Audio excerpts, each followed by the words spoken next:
2 शमूएल अध्याय 16। दावीद डोंगराच्या माथ्यावरून पलीकडे गेला तेव्हा त्याला मफीबोशेथाचा चाकर सीबा हा भेटला।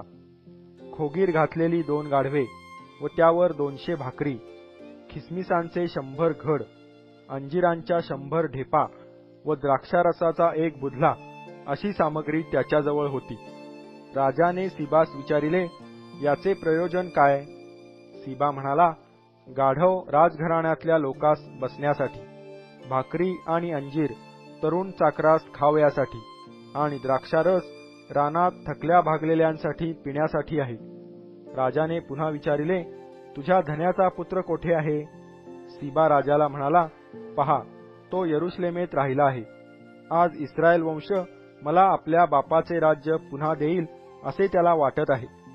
राजा सीबास म्हणाला, मफीबोशेथाचे जे काही आहे ते सर्व तुझेच आहे। सीबाने म्हटले, मी प्रणाम करीतो, माझे स्वामीराज, मजवर आपली कृपादृष्टी असावी। दावीद राजा बहुरीम येथे पोहोचला तेव्हा पहा, शौलाच्या घराण्यातील एका कुळातला एक मनुष्य आला। त्याचे नाव शिमी बिन गेरा असे होते। तो शिव्या शाप देत आला। तो दाविदावर व सर्व राजसेवकांवर धोंडे फेकू लागला। सर्व लोक आणि लढवय्ये त्याच्या उजव्या डाव्या बाजूस होते। शिमी शिव्या शाप देऊन म्हणाला, अरे खुनी मनुष्या, अधमा, निघ, चालता हो। ज्या शौलाच्या जागी तू राज्य केले त्याच्या घराण्याच्या रक्तपाताबद्दल परमेश्वराने तुझे पारिपत्य केले आहे आणि परमेश्वराने तुझा पुत्र अबशालोम याच्या हाती राज्य दिले आहे। पहा, तू रक्तपात करणारा मनुष्य आहेस, यास्तव तुझ्या दुष्टतेतच तू गुरफटला आहेस। सरुवेचा पुत्र अभिषय राजास म्हणाला, ह्या मेलेल्या कुत्र्याने माझ्या स्वामी राजास शाप द्यावा काय? मला त्याच्यावर चालून जाण्याचा हुकूम द्या, मी त्याचे डोके उडवितो। राजा म्हणाला, सरुवेच्या पुत्रांनो, मला तुमच्याशी काय करावयाचे आहे? तो शिव्याशाप देत आहे।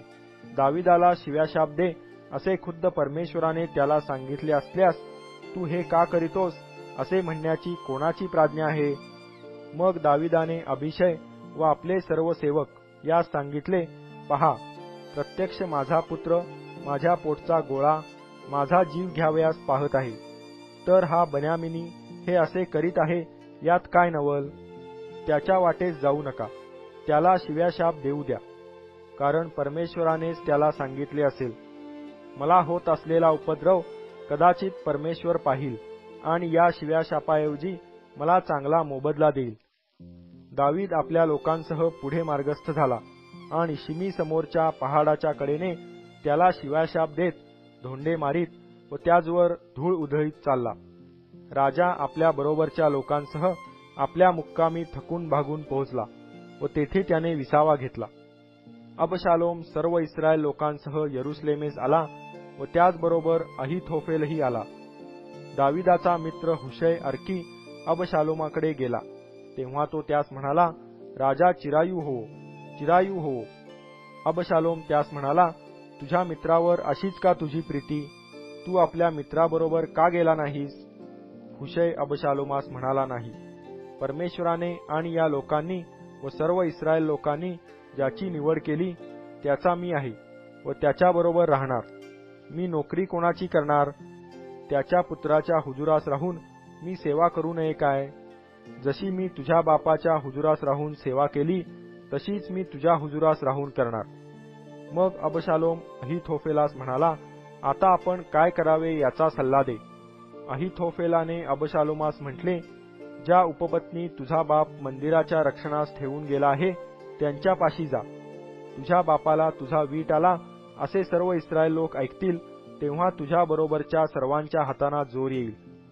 अबशालोमासाठी राजमंदिराच्या धाब्यावर एक तंबू दिला आणि सर्व इस्रायला देखत अबशालोम आपल्या बापाच्या उपपत्नीपाशी गेला। त्या काळी अहितोफेल जी मसलत देत असे ती जशी काय देवाजवळ मागितलेल्या कौलाप्रमाणे असे।